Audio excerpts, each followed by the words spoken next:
Hi all, welcome back to Rishi blogs Kannada. ಎಲ್ಲರೂ ಹೇಗಿದ್ದೀರಾ? I hope ಎಲ್ಲರೂ ಚೆನ್ನಾಗಿದ್ದೀರಾ ಅಂತ. ಸಂಡೇ ಮಾರ್ನಿಂಗ್ ನೈಟ್ ಮಲಗಿದ್ದೆ 1:30 ಆಗೋಗಿತ್ತು. ಹಾಗಾಗಿ ಬೆಳಗ್ಗೆ ಎದ್ದೇಳೋದು ಸಹ 8:30ಗೇನೋ ಇದ್ವಿ. ಎದ್ದ ತಕ್ಷಣ ಫಸ್ಟ್ ಮಾಡಿ ಕೆಲಸನೇ ಗಿಡಗಳಿಗೆ ನೀರು ಹಾಕೋದು. ಈ ಗಿಡ ನೋಡಿದ್ರೆ ನನಗೂ ತುಂಬ ಖುಷಿಯಾಗುತ್ತೆ. ಯಾಕೆ ಅಂದರೆ ಇದು ಗಿಡ ಹಾಕುವಾಗ ಒಂದು 2-3 ಎಲೆ ಏನೋ ಇತ್ತು ಅಷ್ಟೇ. ಈಗ ಎಷ್ಟೊಂದು ಎಲೆಗಳನ್ನ ಬಿಟ್ಬಿಟ್ಟಿದೆ. ಈಗ ಮನಿ ಪ್ಲ್ಯಾಂಟ್ ಬೆಳೀತಾ ಇದೆ ಅಂತ ನೋಡೋದಕ್ಕೇ ಖುಷಿಯಾಗುತ್ತೆ. ಮತ್ತು ಈ ತುಳಸಿ ಪಾಟಲ್ಲಿ ಬೇರೆ ಗಿಡಗಳನ್ನ ಯಾವುದು ಬೆಳೆಸಬಾರ್ದು ಅಂತ ಅಂತಾರೆ. ಇದು ಯಾವುದೋ ಒಂದು ಗಿಡ ಬೆಳೀತಾ ಇತ್ತು, ಚೆನ್ನಾಗಿದೆ ಅಂದ್ಕೊಂಡು ಬಿಟ್ಟಿದ್ದೆ. ಹಿಂಗೆ ಯಾರೋ ಹೇಳಿದ್ರು ಯಾವುದು ಗಿಡಗಳನ್ನ ತುಳಸಿ ಪಾಟಲ್ಲಿ ಬೇರೆ ಗಿಡಗಳನ್ನ ಹಾಕಬಾರ್ದು ಅಂತ. ಹಾಗಾಗಿ ಆ ಗಿಡನ ಕಿತ್ತಾಕ್ಬಿಟ್ವಿ. ಕಿತ್ತ ಮೇಲೆ ಗೊತ್ತಾಯಿತು ಅದು ಗೋಡಂಬಿ ಗಿಡ ಅಂತ. ಇದು ನೋಡ್ತಾ ಇದ್ದೀರಲ್ಲ, ಇದು ಸ್ನೇಕ್ ಪ್ಲ್ಯಾಂಟ್ ಅಂತಾರೆ ಇದನ್ನು. ಇದು ಅಷ್ಟೇ, ಪಾಟಿಗೆ ಹಾಕಿದಾಗ ದೊಡ್ಡದು ಎಲೆ ನೋಡ್ತಾ ಇದ್ದೀರಲ್ವ, ಆ ದೊಡ್ಡ ಎಲೆ ಒಂದೇ ನೆಟ್ಟಿದ್ದು. ಈಗ ಅದ್ರ ಸುತ್ತಲೂ ಕವಲು ಹೊಡ್ಕೊಂಡು ಇಷ್ಟೊಂದು ಬೆಳೆದ್ಬಿಟ್ಟಿದ್ದಾವೆ. ತಿಂಡಿಗೆ ಅಕ್ಕಿ ಹಿಟ್ಟು ಗೋಧಿ ಹಿಟ್ಟು ಮಿಕ್ಸ್ ಮಾಡಿ ದೋಸೆ ಥರ ಒಯ್ದಿದ್ದೆ. ಅದು ದೋಸೆ ಹೋಗಿ ರೊಟ್ಟಿ ಆಗೋಯಿತು. ತರಕಾರಿ ಪಲ್ಯ ಮಾಡ್ಕೊಂಡಿದ್ದೆ, ಬಟ್ ಕಾಂಬಿನೇಷನ್ ತುಂಬ ಚೆನ್ನಾಗಿತ್ತು. ಟೇಸ್ಟು ಸಹ ತುಂಬ ಚೆನ್ನಾಗಿ ಬಂದಿತ್ತು. ಹಾಗೆ ಸೋಮವಾರಕ್ಕೆ ದೋಸೆ ಮಾಡ್ಕೊಳ್ಳೋಣ ಅಂತ ಇಲ್ಲಿ ದೋಸೆಗೆ ನೆನೆಹಾಕ್ಕೋತಾ ಇದ್ದೀನಿ.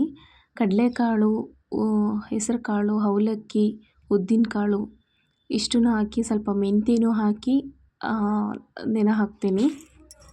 ನಾನಿಲ್ಲಿ ಸ್ವಲ್ಪ ಕಡಲೆ ಬೀಜನೂ ಹಾಕಿದ್ದೀನಿ. ಇದನ್ನು ರುಬ್ಕೊಂಡು ದೋಸೆ ಬೇಕಾದರೂ ಮಾಡ್ಕೋಬೋದು, ಇಲ್ಲ ಇಡ್ಲಿ ಬೇಕಾದರೂ ಮಾಡ್ಕೋಬೋದು. ಇಡ್ಲಿ ಏನು ರಫ್ ಬರಲ್ಲ, ಸ್ಮೂತಾಗಿ ಮೆತ್ತಗೆ ಬರ್ತವೆ. ಇದಾದಮೇಲೆ ನನ್ನ ಮಗಳು ಇವತ್ತು ಫಾದರ್ಸ್ ಡೇ ಆಗಿರೋದ್ರಿಂದ ಕೇಕ್ ಮಾಡ್ತೀನಿ ಮಮ್ಮಿ ಮನೆಯಲ್ಲೇ ಅಂತ ಹೇಳ್ಬಿಟ್ಟು ಅಂತ ಇದ್ಲು. ನಾನೇ ಮಾಡ್ತೀನಿ ಕೇಕು, ನೀನು ಏನು ಹೇಳ್ಕೊಡ್ಬೇಡ, ನಿನ್ನ ಕಿಚನಿಗೂ ಬರಬೇಡ ಅಂತ ಹೇಳ್ಬಿಟ್ಟು ಅಂತ ಇದ್ಲು. ಅವಳು ಹೇಳಿದ್ದಕ್ಕೆ ನಂಗೆ ಖುಷಿ ಆಗೋಯಿತು. ಯಾಕಂದರೆ ಮನೆಯಲ್ಲಿ ಅವಳೇ ಮಾಡ್ಕೊತೀನಿ ಅಂತಿದ್ದಾಳಲ್ಲ ಅಂತ. ಯಾಕೆ ಅಂದರೆ ಹೆಣ್ಮಕ್ಳು ಅವ್ರ ಕೆಲಸನ ಅವರೇ ಮಾಡ್ಕೊಳ್ಳೋದನ್ನು ಕಲಿಬೇಕು. ಕೇಕ್ ಮಾಡ್ತೀನಿ ಅನ್ನೋ ಖುಷಿಗೆ ಅವ್ರ ಅಪ್ಪಂಗೆ ಫೋನ್ ಮಾಡಿಬಿಟ್ಟು ಅರ್ಧ ಡ್ಯೂಟಿಗೆ ಬಾ ಅಂತ ಹೇಳ್ಬಿಟ್ಟು ಹಿಂಸೆ ಮಾಡ್ತಾಯಿದ್ಲು. ನಮ್ಮ ಮನೆಯವ್ರ ಡ್ಯೂಟಿ ಇಷ್ಟೊತ್ತಿಗೆ ಹೋಗಬೇಕು, ಇಷ್ಟೊತ್ತಿಗೆ ಬರಬೇಕು ಅನ್ನೋವಂಥದ್ದೆಲ್ಲ ಏನೂ ಇಲ್ಲ. ಯಾವಾಗ ಬೇಕಾದರೂ ಹೋಗ್ಬೋದು, ಯಾವಾಗ ಬೇಕಾದರೂ ಬರ್ಬೋದು. ಕೇಕ್ ಮಾಡಿಟ್ಕೊಂಡು ಅವ್ರ ಅಪ್ಪ ಬರೋವರೆಗೂ ವೆಯ್ಟ್ ಮಾಡ್ತಾನೇ ಇದ್ಲು. ಟೇಸ್ಟು ಸಹ ನೋಡೇ ಇರಲಿಲ್ಲ. ಸಕ್ಕರೆನ ತುಂಬ ಕಡಿಮೆ ಹಾಕ್ಬಿಟ್ಟಿದ್ದಾಳೆ, ಹಾಗಾಗಿ ಸಕ್ಕರೆ ಇರಲಿಲ್ಲ ಅದರಲ್ಲಿ. ಬಟ್ ಕೇಕ್ ಮಾತ್ರ ತುಂಬ ಚೆನ್ನಾಗಿ ಬಂದಿತ್ತು, ತುಂಬ ಸ್ಪಾಂಜಿಯಾಗಿತ್ತು. ಆ ಕೇಕನ್ನು ತಿಂದು ಅವ್ರ ತಂದೆ ರಿಯಾಕ್ಷನ್ ನೋಡಿ ಹೇಗಿದೆ ಅಂತ.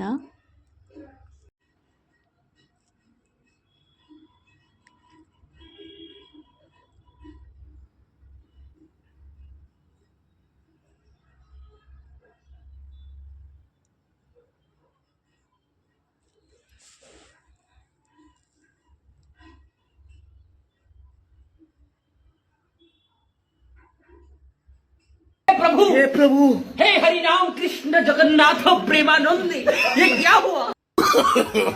No no no no.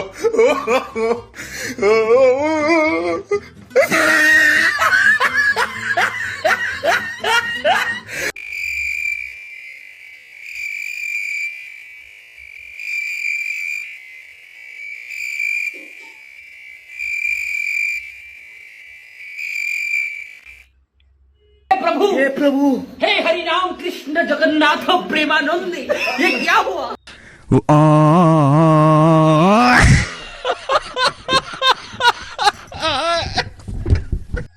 ತಿಂದಾದ್ಮೇಲೆ ಅವ್ರ ಅಪ್ಪ ಏನು ಬೇಜಾರು ಮಾಡ್ಕೊಳ್ಳಲಿಲ್ಲ, ಇಷ್ಟಾದರೂ ಮಾಡಿದಾಳಲ್ಲ ಅಂತ ಖುಷಿಪಟ್ಟರು. ನಾನು ತುಂಬ ದಿನದಿಂದ ಏರ್ ಕಟ್ ಮಾಡಿಸ್ಬೇಕು ಅಂತ ಹೇಳ್ತಾ ಇದ್ದೆ, ಅದಕ್ಕೆ ಇವತ್ತು ಸಲೂನಿಗೆ ಕರ್ಕೊಂಡೋಗಿದ್ರು. ಏರ್ ಕಟ್ ಮಾತ್ರ ತುಂಬ ಚೆನ್ನಾಗಿ ಮಾಡಿದ್ರು, ನನಗೆ ತುಂಬ ಇಷ್ಟ ಆಯಿತು.